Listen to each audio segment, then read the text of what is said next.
पण मला रजा घ्यायची नाही, मला चार्जशीट घेता येत नाही, मला इन्क्वायरी घेता येत नाही, मला रजेचा अर्ज सुद्धा लिहिता येत नाही, मला अपीललाही बसता येत नाही, तरी सुद्धा मला पदावर पाहिजे. आणि त्यासाठी वापर कुठला करते शेवटी बाकीचा. म्हणून आपण सर्वांना विनंती करणार, मी पहिलं दरवर्षी आमची जनरल बॉडी असते की हे सांगायचं, जर युनियन तुम्हाला चांगली सांभाळायची असेल तर त्या संघटनेमध्ये कुठल्याही प्रकारे जातीपातीचं राजकारण येता कामा. त्या संघटना 12 बलुतेदारांचे आहेत, 12 बलुतेदारांचे मुले, 18 पगड जातीचे लेकर घे, आणि हे त्यांच्या न्याय प्रश्नासाठी या व्यासपीठावर आले.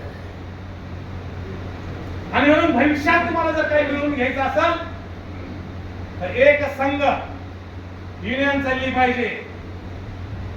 30 वर्षे एक संघ युनियन कशी चालली? 2900 कर्मचारी 2300 मेंबरशिप, 2300 मेंबरशिप.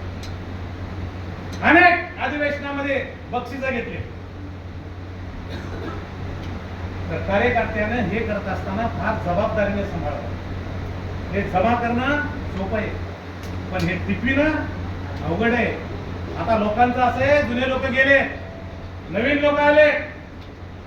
मेटकरी साहेब हे लोक आता काय करते, एखाद्या प्रश्नात त्यांनी प्रश्न टाकला, कुठल्या काही असो सुटलाच पाहिजे, ते मागचा पुढचा काही विचार केला. बाप दाखवण्याचं श्राद्ध घाल म्हणते. अशा पद्धतीचं सध्या वातावरण आहे. आणि म्हणून कार्यकर्त्यांनी सुद्धा समजून घेतलं पाहिजे आणि आपल्यावर ज्या ज्या वेळेस अन्याय होईल तो अन्याय दूर करण्याचं काम वरच्या पातळीवर. दुसरा मुद्दा मी सांगतो, माझ्या आयुष्यामध्ये संघटनेचा प्रोटोकॉल समजणारा माणूस आहे. मी माझ्या नेतृत्वाचा अवमान कधी सहन करून घेतला. आता मी बोललो माझ्या नेत्याला सुद्धा बोललो का? मी नाही बोललो पाहिजे. आणि ज्या वेळेस खरंच तुम्हाला काही बोलायचं तर 4 लोकात न बोलता तुम्ही बंद बोलीत आपल्या नेतृत्वाबरोबर बोललं. नाही तर आलं की लगेच 10 माणसात असं का नाही झालं, तर हे काही योग्य नाही.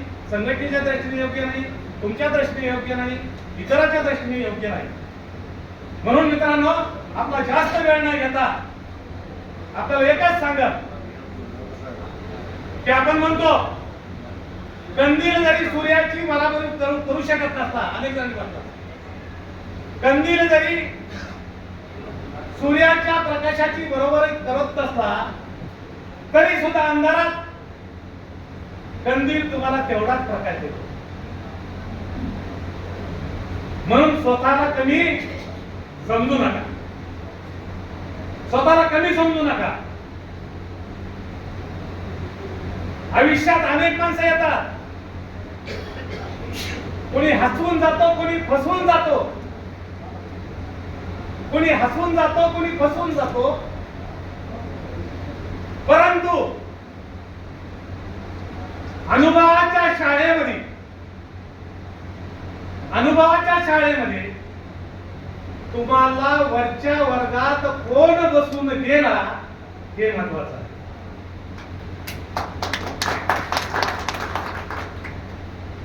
आणि म्हणून स्वतःवर विश्वास ठेवा की एक दिवस असा येईल की घड्याळ दुसऱ्याचं असेल पण त्यातली वेळ आपली असेल. बरोबर? आणि जाता जाता एक सांगाल